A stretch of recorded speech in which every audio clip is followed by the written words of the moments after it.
Hello, everybody, and welcome back to the Broadway Jets YouTube channel.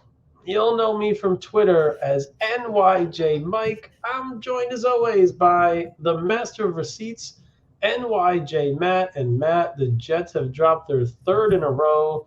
They fall to 4-6. Probably the most dejecting loss of the season. They lose 32-6 to the division rival Buffalo Bills, putting themselves in a peculiar spot, needing to win against Miami on Black Friday, and they bench Zach Wilson for Mr. Tim Boyle. Matt, not the best times here in New York Jets land. No, the Jets owned the worst loss of the weekend in the NFL, the largest margin of victory, and those days were supposed to be behind us. Regardless of Rodgers, you have your hand-picked quarterback, second overall, who you is now your hand-picked backup quarterback, and they have the worst loss of the entire week. They're embarrassed by a division rival. That was supposed to change. And that's what bothered me about Sal's comments a year ago of, hey, when Joe Douglas took it over, it was an expansion team. Well, one, dumb thing to say. Two, that's your organization you're talking about. And now you look like an expansion team with a better roster than Gase had. But that was where we were going to start today. And then Zach Wilson era is officially over. If you are here and you like us on Twitter, hit subscribe. We'd love to have you. Mike, Zach Wilson era, very fast, couple years, officially done. I do not see any path where he comes back and salvages anything. What are your thoughts? Yeah, look, I'm done too. We were done earlier this season. Rodgers gets hurt. First of all, in the offseason, the Jets said, hey, we're going to get a veteran quarterback, which means they're moving on from Zach. And this is after last year. The Jets are in win and in games or games that are extremely important to making the They playoffs. controlled their own destiny in Control week your own 15. destiny, and you're benching Zach Wilson for first Mike White. Mike White gets hurt. Zach comes back, plays poorly. Then you bench him for Chris Trevler, who's a practice squad quarterback. Then you're benching him for Joe Flacco, who's an ancient fossil, who's now with the Browns. So that all happens. You're like, there's no path. Zach comes back and plays. They don't go out and get a backup veteran quarterback. You're using Zach, which you can argue one way or the other. And then once Rodgers gets hurt, the Jets do not pursue another quarterback. They use Zach to the frustration of some, including us. Don't have a contingency plan. A few weeks go by, you sign Trevor Siemian, which is a lackluster backup plan at best. And then you don't elevate him for these games. Now you're going to start Tim Boyle on Friday instead of Siemian for I don't know what reason. I quipped earlier today on Twitter that maybe Trevor Siemian fucked Robert Sala's wife and he doesn't want to start him. Like, I just don't understand.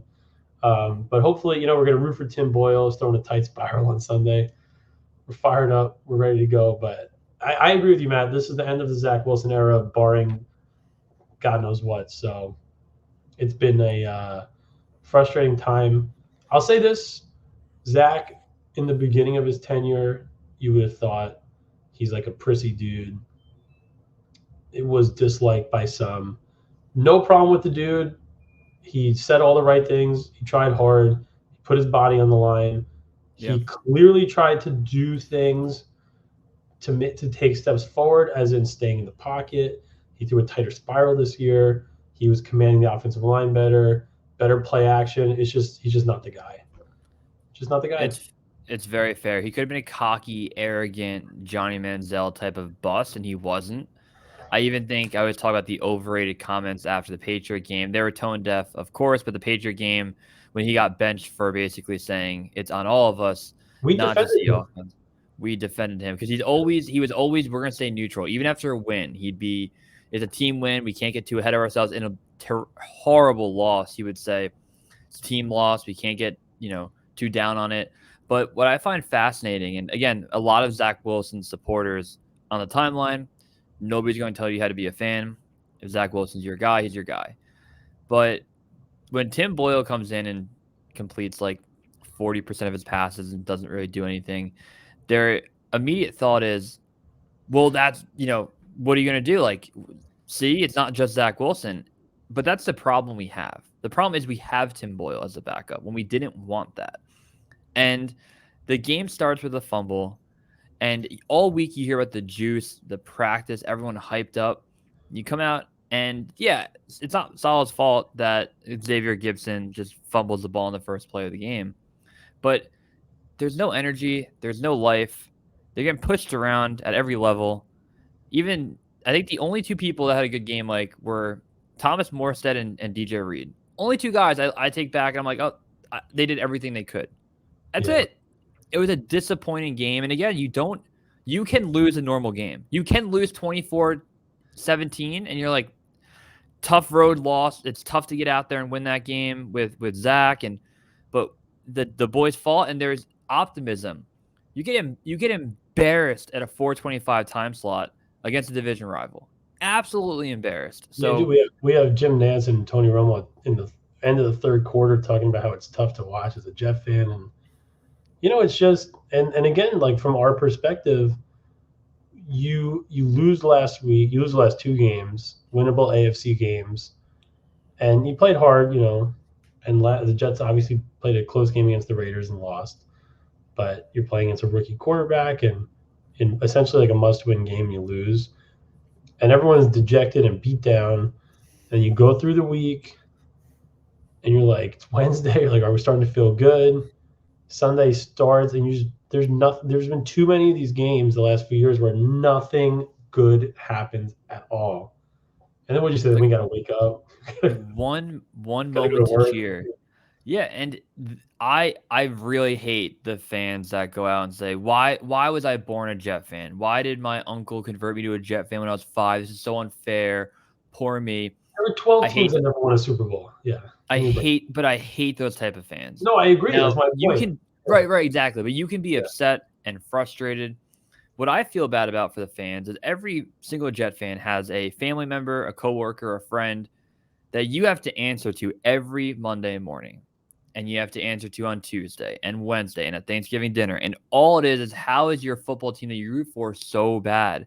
And it's not about, oh, I'm sad I have to have those conversations. I feel bad for the millions of Jet fans that have to have that, because as bad as the offensive line is, as horrible as it is, and it's not fair that everybody's hurt. That doesn't mean that receivers can't get separation, that the running backs are healthy and doing nothing, that the handpicked quarterback does nothing, that defense got pushed around yesterday. This is a team they built, and the team isn't good enough to make the playoffs. And it sucks that it was built around one guy who was out after 4 plays, but here we are. Another year where it's a must-win. I know. And it's so frustrating, too, because one of the things that I always preach about sports is it's not black and white, even though it just wins and losses. So at the end of the day, it is. But, there are obviously factors. If the Jets could, again, right now, build an offensive line out of their injured offensive linemen. You would go Dwayne Brown's your left tackle, Wes Schweitzer at left guard, Connor McGovern, AVT, and Mekhi Becton. And that's literally almost your starting offensive line.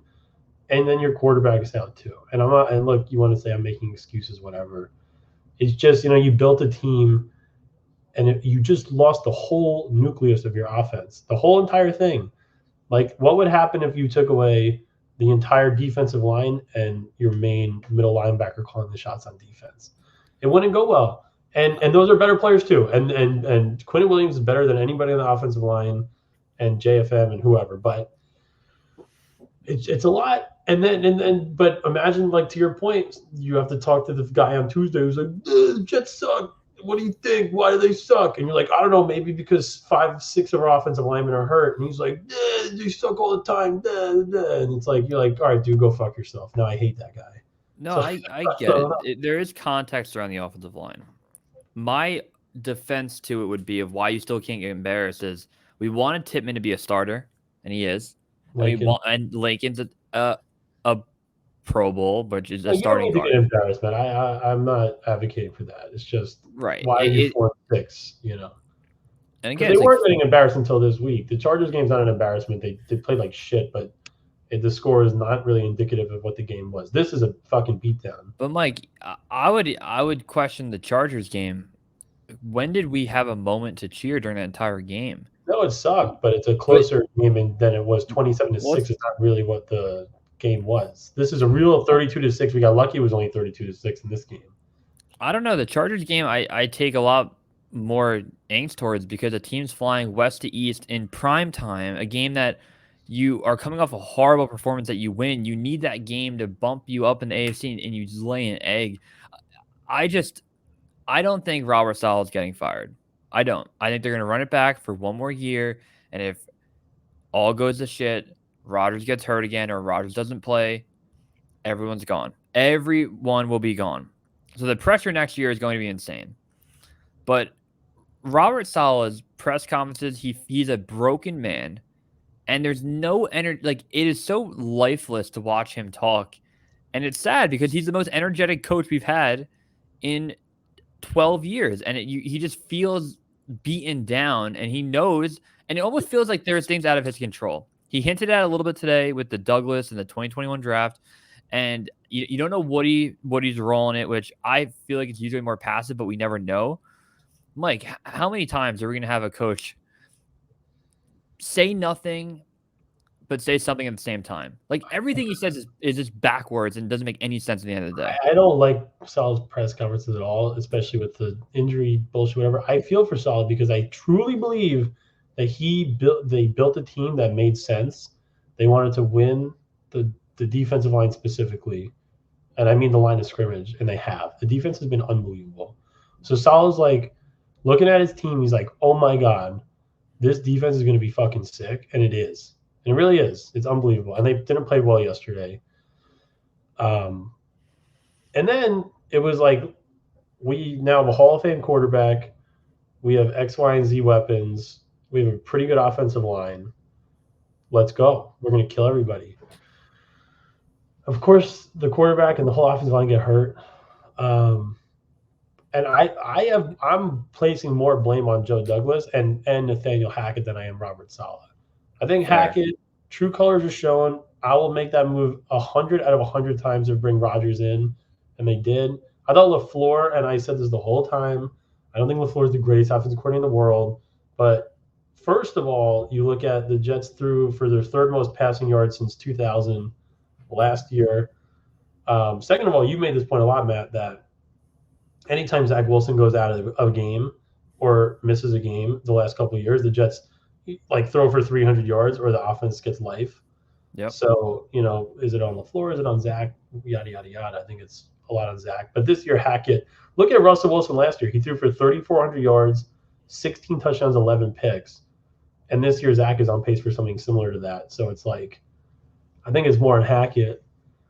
And then on Douglas, again, there's been so many questionable moves. For him not to get a replacement after Rodgers got hurt is unbelievable. It's negligence. It's literally negligence. If you are so confident that your defense is this good and you're right, how do you not have a guy ready to go if Zach is not working out, which he didn't do last year in the same exact situation?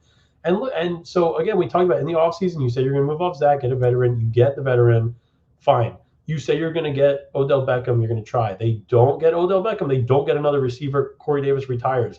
You try to get Orlando Brown, the left tackle. You don't get Orlando Brown. You don't get another tackle. You don't do it. Then you go on Hard Knocks and they show the Jets draft board. Of course, we're like, the Jets are probably at least thinking about drafting a tackle. There's not even a guy on their board. So, like, there's just bizarre, obviously Joe Douglas has a great draft last year, but then there's just bizarre shit that makes no sense. And we wouldn't be talking about any of this if the Rodgers was here. We'd be 7-3, and this is such a shame. But that's what it is, and you have to adjust and adapt to situations.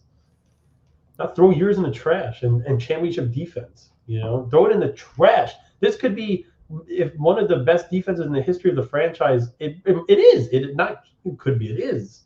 Throw it in the trash. Frustrating. Yeah, I also look back to if Saleh even wanted Wilson. He comes in late in the draft process, obviously, right? Saleh gets hired in January. The Jets are already taking a quarterback. They're pretty much wanting to move off Darnold, and Douglas had his handpicked guy. Connor Hughes has a tweet. If Wilson and Darnold were in the same draft class, Douglas would have picked Wilson. Like, that's the direct quote that came out of it.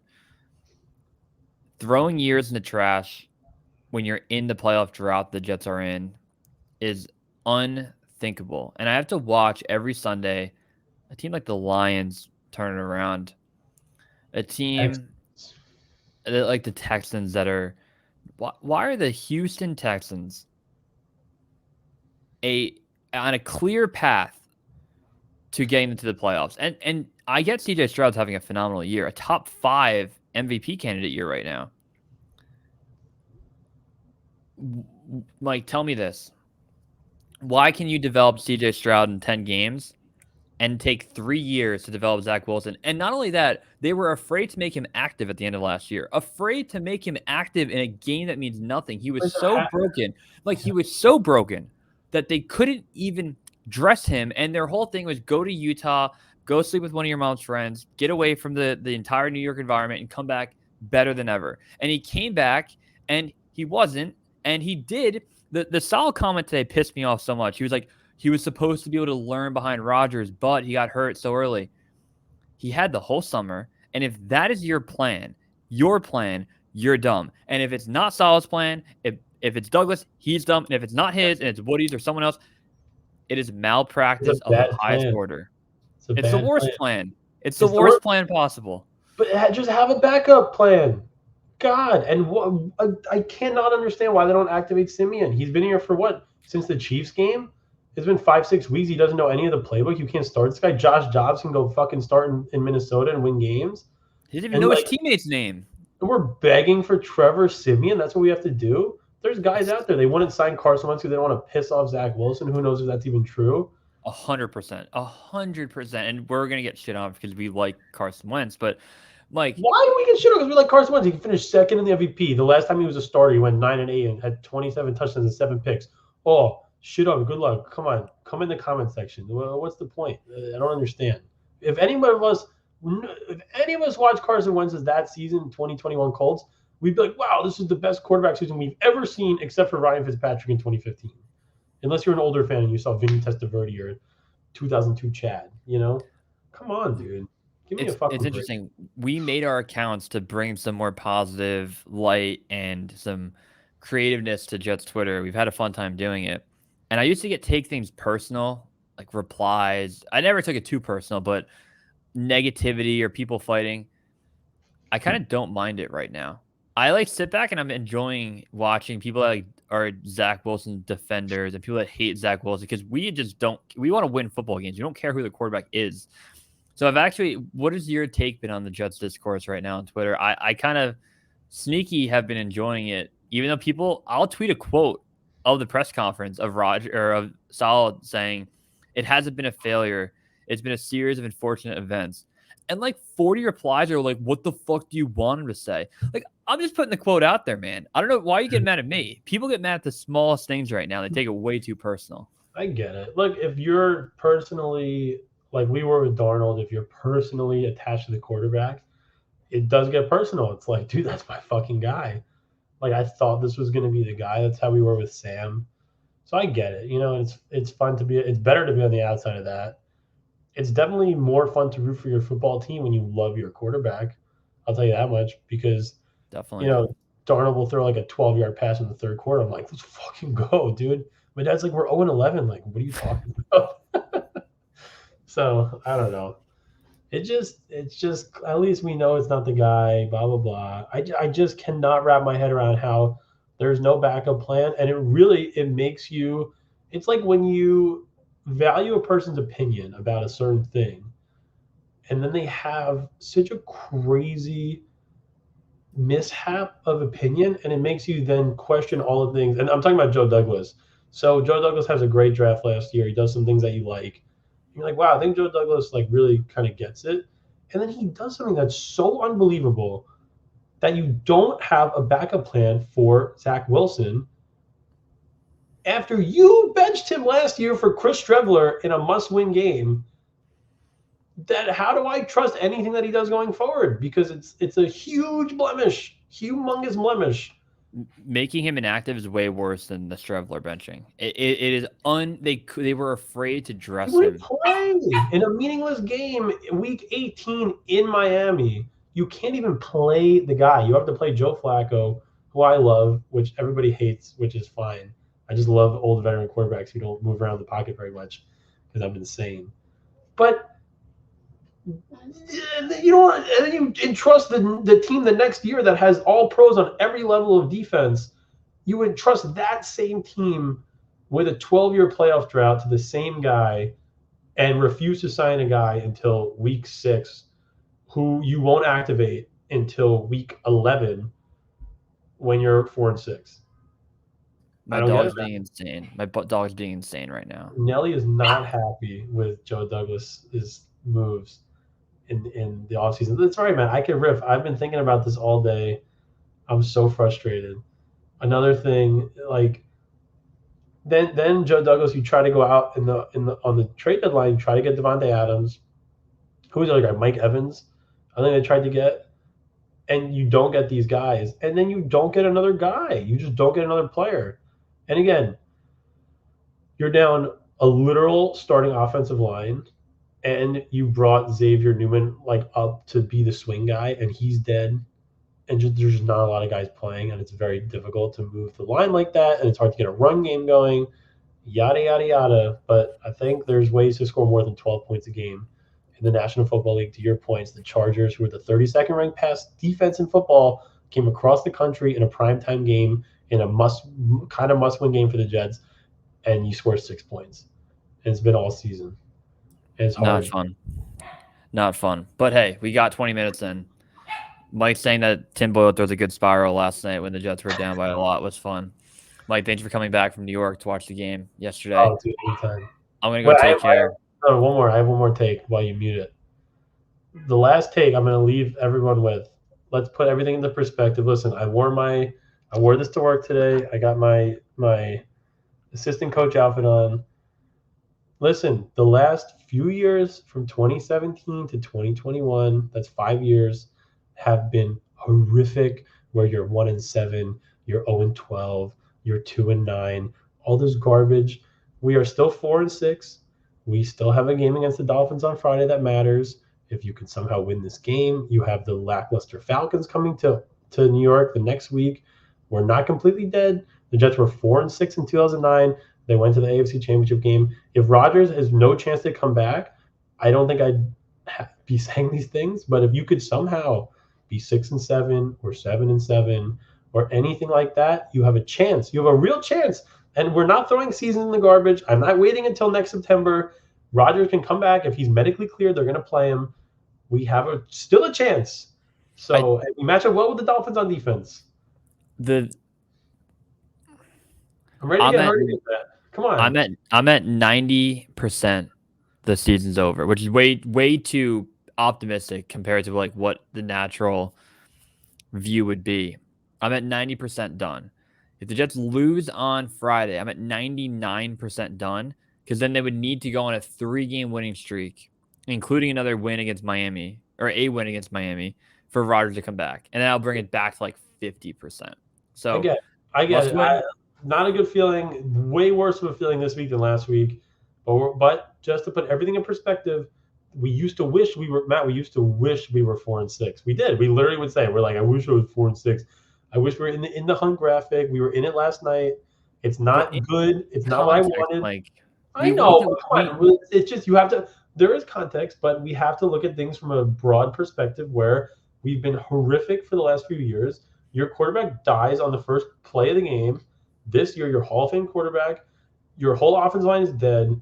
Everybody's out on the Jets. Everybody's out. Nobody is expecting anything. You're not dead yet. You still have a championship defense. And who knows? Maybe Tim Boyle's Mike White, which is hilarious, because even that would probably not even know if that matters. But maybe he's decent. Maybe he sucks. And then Trevor Siemian comes in and saves us. We're not dead yet. So fuck everybody. If you clip the last 2 minutes right now, I'll get a ratio. It's so hard. You're a sociopath. All right. If you made it this far, hit subscribe. We'll be back. We have a baseball card episode, hopefully. We'll have some fun stuff happening. Mike, have a good night, buddy. All right, my friend.